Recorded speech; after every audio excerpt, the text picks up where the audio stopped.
एक भेंट। जाति, धर्म और संप्रदाय की सीमाओं से ऊपर उठकर संपूर्ण मानवता को एक जीवंत आध्यात्मिक प्रक्रिया भेंट करना ही इस वीडियो को बनाने और बांटने का उद्देश्य है। इसमें भेंट की गई विधि पर अमल करके खुद को आनंदित व समर्थ बनाएं और अधिक से अधिक लोगों को यह वीडियो भेंट करें, क्योंकि शांतिपूर्ण, प्रेममय और आनंदित इंसान बनाना ही सबसे श्रेष्ठ कार्य है। प्रेम, प्रकाश और आनंद से भरी एक दुनिया, अब इसका समय आ गया है। आइए इसे कर दिखाएं।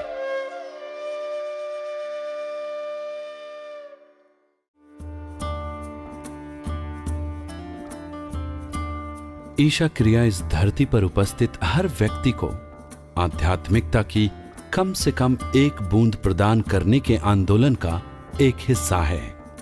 एक बूंद को कोई छोटी चीज न माने। एक बूंद अपने आप में एक पूरा समुद्र है।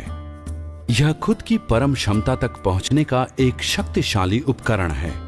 हमें आशा है कि ईशा क्रिया के अभ्यास से आप लाभान्वित होंगे व इसे अन्य कई लोगों के साथ बांटेंगे भी। ईशा क्रिया का अर्थ है, ईशा मतलब सृष्टि का मूल, यानी कि सृष्टि का जो स्रोत है उसे हम ईशा कहते हैं। मैं यूं हाथ दिखा रहा हूं इसलिए सृष्टि का स्रोत ऊपर होगा, ऐसा सोचकर उधर मत देखिए। ऊपर नीचे का आपको कोई अंदाजा नहीं है। क्या आप जानते हैं कि इस सृष्टि में ऊपर कहाँ है और नीचे कहाँ है? नहीं जानते। मगर बाहर क्या है और अंदर क्या है यह आप जानते हैं। यह शरीर अंदर से बनाया गया है या बाहर से? जरा ध्यान से देखें तो आप जान जाएंगे कि निश्चित रूप से यह अंदर से ही बनाया गया है। अगर इसका निर्माण भीतर से ही हुआ है तो क्या सृष्टि का स्रोत आपके भीतर ही है? तो इस शरीर से परे, इस शरीर का निर्माण करने वाली जो बुनियादी शक्ति है उसे ही हम ईशा कहते हैं। क्रिया यानी कि एक इंसान दो तरह के काम कर सकता है। एक है कर्म और दूसरी क्रिया।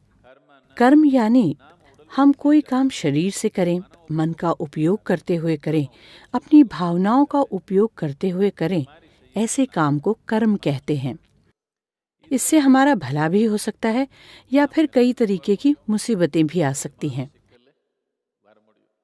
बाहर की ओर जब हम शरीर से काम करते हैं, मन से काम करते हैं या भावनाओं से काम करते हैं तो इस तरह के काम से हमारा भला भी हो सकता है और उसके साथ कई तरह की समस्याएं भी आ सकती हैं।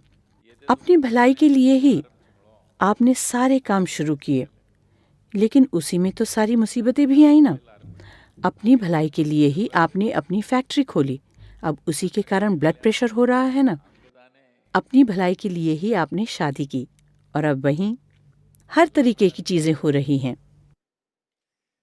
यही कर्म है। क्रिया वह काम है जो अंदर की ओर किया जाता है। जिस काम में हमारे शरीर, हमारे मन और हमारी भावनाओं की भागीदारी नहीं रहती, ऐसे काम को हम क्रिया कहते हैं। इसे हम भीतर के आयाम में ही तो कर सकते हैं ना, बाहर की ओर करने की अभी संभावना नहीं है। हमारे अंदर सृष्टि का जो स्रोत विराजमान है वह ईशा है। उसकी ओर कार्यशील होना ही क्रिया है। ईशा क्रिया एक ऐसा ही छोटा सा अभ्यास है। छोटा है इसलिए ये मत समझिए कि यह काम का नहीं है। उतना बड़ा पेड़ उगाने के लिए आपने इतना बड़ा बीज बोया था या इतना छोटा सा बीज? छोटा सा बीज ही तो बोया था ना। तो ऐसा मत सोचिए कि छोटा है तो काम का नहीं है। यह बहुत ही छोटा सा अभ्यास है, मगर उसे सही ढंग से अपने अंदर बो दें तो यह बहुत ही शानदार ढंग से बढ़ जाएगा। आप जिसकी कल्पना भी नहीं कर सकते उस हद तक वह हमारे अंदर बढ़ जाएगा। अब सबसे ज़रूरी बात यह है कि जब भी हम कोई आध्यात्मिक अभ्यास सिखाते हैं तो आम तौर पर शरीर में कुछ बदलाव आने की गुंजाइश रहती है। हमारी शारीरिक स्थिति में ही बदलाव हो सकते हैं। अगर कोई अभ्यास इस तरह से बदलाव पैदा कर सकता है तो उस अभ्यास को सिखाने में कई दिक्कतें होती हैं। उसे सिखाना हो तो उसकी तैयारी के लिए एक टीचर तैयार करने में ही बरसों लग जाते हैं। इस तरह के अभ्यास अगर बिना तैयारी के सिखाए गए तो इसी वजह से योग के नाम पर दुनिया भर में कई तरह के सर्कस चल रहे हैं। योग के नाम पर, अध्यात्म के नाम पर सर्कस नहीं चलना चाहिए। यूं अलग अलग तरह के गैर जरूरी काम नहीं होने चाहिए। इसी मकसद से हमने ईशा योग केंद्र में कई कार्यक्रम बनाए हैं। यह काम बहुत कठिन है क्योंकि आध्यात्म के नाम पर गलत काम नहीं होना चाहिए। बस इसी उद्देश्य से यह सब किया गया। अब कुछ अभ्यास ऐसे भी हैं जिन्हें करने से शरीर में कोई बदलाव नहीं आता। केवल अपने आध्यात्मिक आयाम को छूने के लिए भी कुछ अभ्यास हैं। ईशा क्रिया इसी तरह का एक अभ्यास है। शरीर में कोई बदलाव नहीं आएगा, इसलिए कोई भी इसे सिखा सकता है और इसे कहीं भी सिखाया जा सकता है। इसके लिए बहुत सारी चीजें नियंत्रित करना जरूरी नहीं है। ईशा क्रिया एक बहुत ही सरल अभ्यास है। सब कुछ हमारे ही पास है, कुछ अलग ढंग से उसका प्रयोग करना है बस। आपकी सांस चल रही है, देखिए। हंसने से क्या होगा, देखिए चल रही है या नहीं। अभी है, लेकिन यह मत सोचिए कि हमेशा रहेगी। एक दिन यह नहीं रहेगी। एक बार चेक करके देखिए चल रही है क्या। चल रही है ना, चल रही है। इन बातों को आप हंसी मजाक में न लें। यह कोई साधारण बात नहीं है। सांस चल रही है यह कोई सामान्य बात नहीं है। जब आप सुबह जागते हैं, अगर सांस तब भी चल रही है तो यह बहुत बड़ी बात है ना। अभी भी चल रही है। रात को लेटने के बाद सुबह जगने से पहले कितने ही लोगों की, लाखों लोगों की सांस बंद हो गई आज रात। हमारी अब भी चल रही है। यह बड़ी बात है कि नहीं?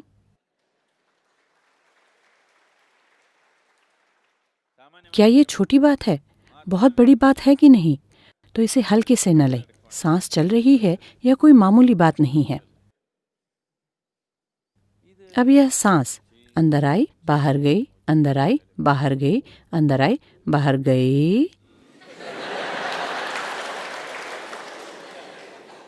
अगर अगली सांस अंदर नहीं आई तो कहीं भी जाकर ढूंढिए, वो आदमी नहीं मिलेगा। आखिर कौन सी बड़ी बात हो गई? एक सांस अंदर नहीं गई, बस इतना ही। कितनी छोटी सी बात है, देखिए जरा। बस इतना ही। इतने में ही काम खत्म। सांस यूं ही चलती रहती है लगातार। मन में विचार चल रहे हैं क्या? विचार दौड़ रहे हैं क्या? दौड़ते ही रहते हैं। सांस भी दौड़ती रहती है, विचार भी दौड़ते रहते हैं। आप जागरूक हैं। आप यह नहीं बता सकते कि किस हद तक, लेकिन किसी हद तक आप जागरूक हैं। इसीलिए तो पता चलता है कि आपका अस्तित्व है। आपको कैसे पता चलता है कि मैं यहाँ हूँ? एक हद तक जागरूक रहने के कारण ही तो। जरा यूं बन गए तो कहाँ रहते हैं आप, पता ही नहीं चलेगा। यह भी पता न चलेगा कि आप हैं या नहीं। कहाँ की तो बात ही छोड़ दीजिए। आपको कैसे पता चलता है कि मैं यहाँ हूँ, मैं यहाँ बैठा हूँ? जागरूकता की वजह से। सांस अपने आप चल रही है, विचार खुद ब खुद चल रहे हैं, जागरूकता भी अपने आप बनी हुई है। हमें कुछ भी करने की जरूरत नहीं, हमें बस इन तीनों को एक साथ लाना है। सांस अभी आपके अनुभव में नहीं है। क्या आपको सांस के अंदर और बाहर होने का एहसास होता है? क्या आपको पता चलता है सांस चल रही है? इसका आपको एहसास नहीं है। आप केवल इतना जानते हैं कि हवा के नाक से होकर जाने के कारण वहाँ संवेदना या सेंसेशन होते हैं। आप केवल उन संवेदनाओं को ही जानते हैं। अब आपके बगल में बैठा व्यक्ति अगर आपको छुए तो आप उनके हाथ को नहीं जान पाते। आपको केवल अपने हाथ में होने वाली संवेदनाएं ही पता चलती हैं, है कि नहीं? इसी तरह हवा जा रही है, सांस हमारे अनुभव में नहीं है। उसके कारण जो संवेदनाएं होती हैं, हमें केवल उसी का पता चलता है। क्या आप जानते हैं मैं कहाँ हूँ? मैं कहाँ बैठा हूँ? जरा अपने हाथ से इशारा करके बताइए। अभी मैं कहाँ बैठा हूँ बताइए। यहीं पर तो, लेकिन ऐसा नहीं है।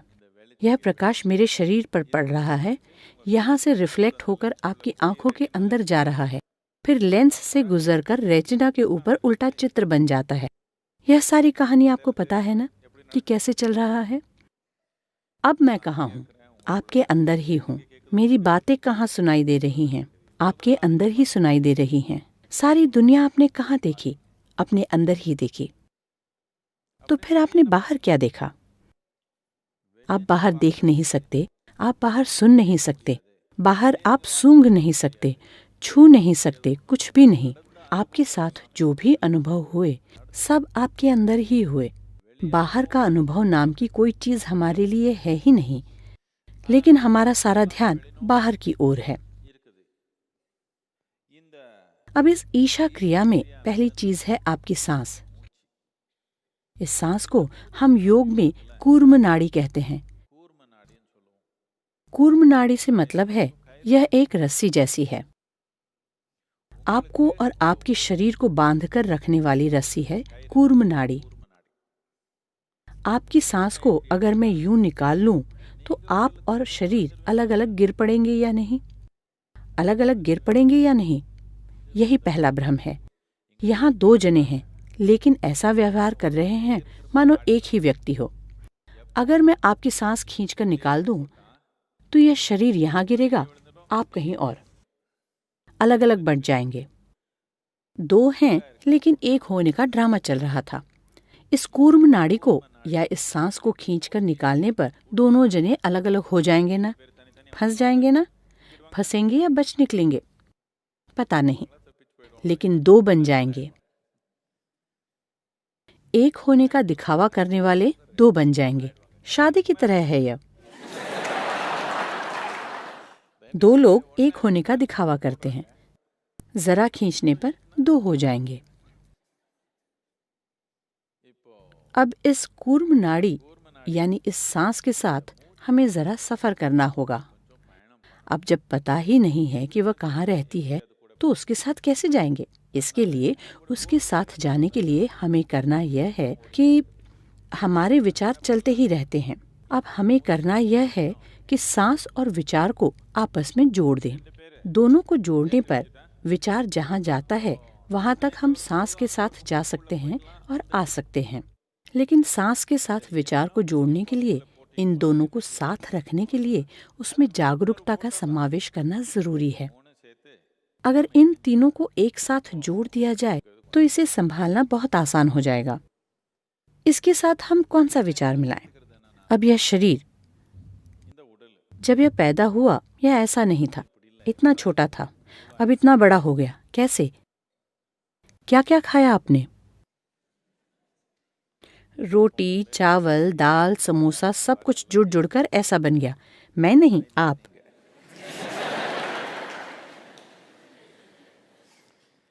सब कुछ जोड़कर यह खाए हुए खाने का एक ढेर ही है ना? या फिर दूसरे शब्दों में, इस धरती की मिट्टी को लेकर ही तो हमने इसका निर्माण किया है। इसे हमने इकट्ठा किया है। जिसे हम इकट्ठा करते हैं वह हमारा हो सकता है, लेकिन हम उसे मैं नहीं कह सकते। ऐसे ही बात करते करते यह घंटी यह हमेशा मेरे पास ही रहती है। अगर मैं एकाएक अब सत्संग के बीच में आपसे कहूं कि यह घंटी मेरी है, तो आप सोचेंगे, अरे लगता है सद्गुरु को कुछ हो गया है। लेकिन सभी कहते हैं कि वे ज्ञानी हैं, कुछ देर और बैठकर सुनते हैं। थोड़ी देर बाद यदि मैं कहूं यह घंटी ही मैं हूं, तो आप सोचेंगे इस घंटी के बजने से पहले चला जाना बेहतर होगा, और आप पीछे से खिसक जाएंगे। लेकिन रोज आप यही काम करते हैं। आपकी थाली में खाना आता है, आप कहते हैं यह मेरा भोजन है। फिर आप उसे खा लेते हैं और खाने के बाद आप कहते हैं यह मैं हूं। यह पागलपन है ना? पागलपन ही है ना? इतने सारे लोगों के लिए हम पागल खाना नहीं बना सकते, इसलिए यूं ही बाहर छोड़ दिया। बाहर जो भोजन था उसे लेकर खाने के बाद मैं यही हूं कहें तो यह पागलपन है कि नहीं? दुनिया में सभी लोग इसी तरह रहते हैं, इसीलिए अगर हमारी अक्ल काम करे तो इस पागलपन से भी बाहर आ सकते हैं। अगर हम अक्ल का इस्तेमाल नहीं करेंगे तो इसी में चक्कर काटते रहेंगे। अक्ल का जरा उपयोग करके सोचेंगे कि हमें बांधने वाली चीज कौन सी है, तो पता चल जाएगा ना। हमें बांधने वाली चीज, हमारे शरीर के साथ बांधे रखने वाली चीज कौन सी है? यह सांस ही है। इसे हम कूर्म नाड़ी कहते हैं। इस रस्सी को पकड़े हुए अगर आप उसे बस थोड़ी जागरूकता के साथ करें तो इन दोनों में थोड़ा अंतर आ जाएगा। मैं और शरीर के बीच थोड़ी दूरी आ जाएगी। मैं और मन के बीच थोड़ी दूरी आ जाएगी।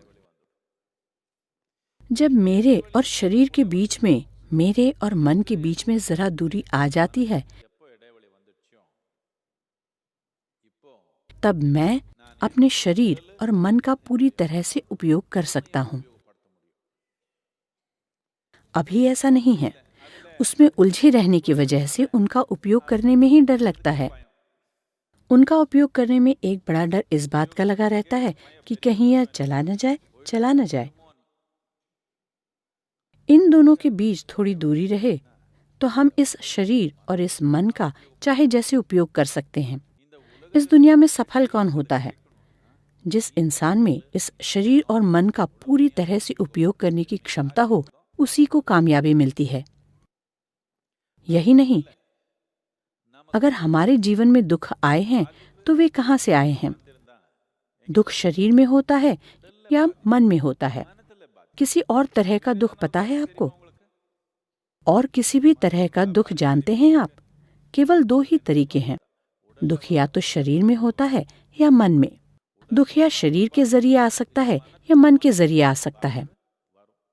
अब अगर इस शरीर और हमारे बीच अगर एक दूरी आ जाए, अगर इस मन और हमारे बीच एक दूरी आ जाए, तो दुख नाम की कोई चीज नहीं होगी हमारे जीवन में।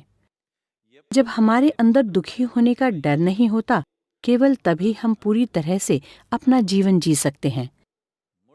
जब तक हमारे अंदर दुखी होने का डर है, तब तक हम अपने जीवन में एक भी कदम पूर्णता के साथ आगे नहीं बढ़ा सकते। हम केवल आधे अधूरे कदम ही उठा रहे हैं। पूरे जीवन में आधे अधूरे कदम लेते रहने के कारण जिंदगी ही आधी अधूरी हो गई है। आधी अधूरी जिंदगी बस यातना ही है। यदि आप पूरी तरह से जीवंत रहें तो ये बढ़िया है। जान जाने के बाद बढ़िया रहेगा या नहीं पता नहीं, लेकिन आपको आधी जान का बना दें तो ये यातना ही है ना। बहुत बड़ी यातना है कि नहीं? अब इंसानों के जीवन में यही सबसे बड़ी तकलीफ है। हर चीज में दुख है। कोई भी काम पूर्ण रूप से करते नहीं बनता। न हंस सकते हैं, न रो सकते हैं, न नाच सकते हैं, न गा सकते हैं। कुछ भी करना नहीं आता, तभी तो थिएटर में जाकर फिल्म में रजनीकांत जो करते हैं उसे देखकर आना पड़ता है। अपना जीवन पूरी तरह से जीना हो तो हमारे अंदर दुखी होने का डर नहीं होना चाहिए। तभी हम पूरा कदम उठा सकते हैं। पूरा कदम उठाने पर ही इसे पूर्ण जीवन बनाने का अवसर मिलता है। सांस, उसके अंदर एक विचार मिलाना है। विचार उसके साथ जोड़ना हो तो वह जागरूकता के बिना नहीं हो सकता। ये तीनों अगर एक साथ काम करेंगे तो एक तरह की परिस्थिति का निर्माण होगा। इस परिस्थिति को, इस सत्य को अगर आप पूरे शरीर में फैलाना चाहें तो उसके लिए एक तरीका है। आइए इस पर गौर करते हैं। अब बुनियादी तौर पर हमें करना यह है कि अंदर आने वाली सांस के साथ एक तरह का विचार जोड़ना है। बाहर जाने वाली सांस के साथ एक और विचार जोड़ना है। कौन सा विचार? सांस अंदर लेते समय मैं शरीर नहीं हूँ और सांस छोड़ते समय मैं मन भी नहीं हूँ। सच है ना? सच ही है ना? जिसे आप शरीर कहते हैं वह बाहर से इकट्ठा किया है ना? मन में जो कचरा है वह भी बाहर से ही जुटाया है ना? आपने बाहर से जो इकट्ठा किया है वह आपका हो सकता है, लेकिन उसे आप कभी भी मैं नहीं कह सकते। इस सत्य को हमें अपनी सांस के साथ जोड़ लेना है। मैं शरीर नहीं हूँ, मैं मन भी नहीं हूँ। मैं शरीर नहीं हूँ, मैं मन भी नहीं हूँ। हमें अपना हाथ हथेलियों को ऊपर की ओर करके रखना है। आपने शिवा काशी वाले कैलेंडर बहुत ज्यादा देखे हैं। मैं कुछ भी कहूँ आप ऐसे ही पकड़ेंगे, उसकी जरूरत नहीं है। हाथ को इस तरह से बिल्कुल ढीला रखना है। अपनी रीढ़ को जितना हो सके उतना सीधे रखना है। अगर आप ऐसा नहीं कर पा रहे हैं, अगर आपकी रीढ़ रस्सी की तरह हो गई है, एकदम कमजोर हो गई है, तो जरा पीठ का सहारा लेकर बैठ सकते हैं और पालथी लगाकर इस तरह से बैठिए। इस तरह बैठकर हमें अपने सांस के साथ दो विचार जोड़ने हैं। सांस अंदर लेते वक्त मैं शरीर नहीं हूँ, सांस बाहर छोड़ते वक्त मैं मन भी नहीं हूँ। यह विचार जितना लंबा रहता है, सांस लेने में उतना ही समय लगना चाहिए, सांस छोड़ने में उतना ही समय लगना चाहिए। इस तरह चंद मिनट तक 7 से 11 मिनट तक करना चाहिए। आज हम 7 मिनट तक करेंगे। 7 मिनट तक यह चलना चाहिए। उसके बाद क्या करना है? आ की ध्वनि का 7 बार उच्चारण करना है। अब हमारा ज़माना ऐसा हो गया है कि एक छोटी सी बात बताएं तो भी उसकी व्याख्या करनी होती है। केवल कहने मात्र से करने वाले लोग बहुत कम ही हैं ना। बाकी लोगों को सब बताना पड़ेगा कि आ किस लिए, आ किस लिए करना है। मैं पा करूं तो आ इसलिए क्योंकि हमने यूं ही बिना किसी कारण के आ को पहला अक्षर नहीं बनाया। यह बहुत सोच समझकर किया गया है। जिस तरह से हमारा एक भौतिक शरीर है, उसी तरह से एक मानसिक शरीर भी है और एक ऊर्जा शरीर भी है। इस ऊर्जा शरीर में 72,000 नाड़ियां हैं।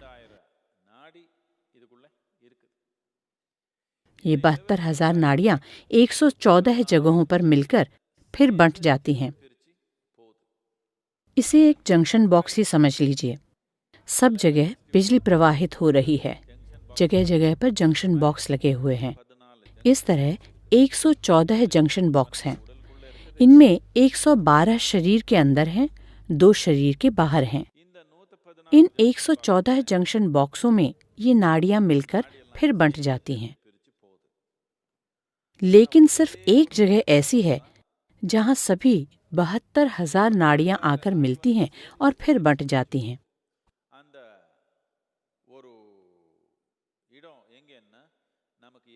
और वह स्थान है हमारी नाभि के जरा सा नीचे, लगभग 1.25 इंच नीचे। इसे हम योग में मणिपूरक कहते हैं।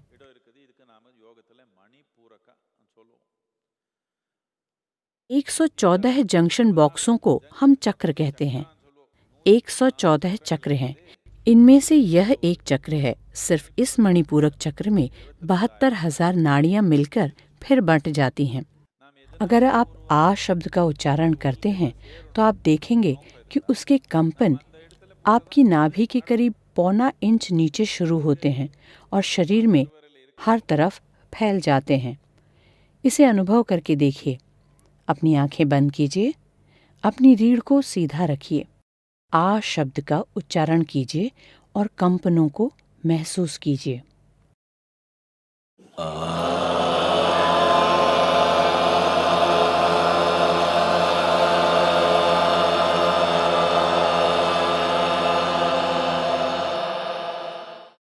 अपनी आंखें खोलिए।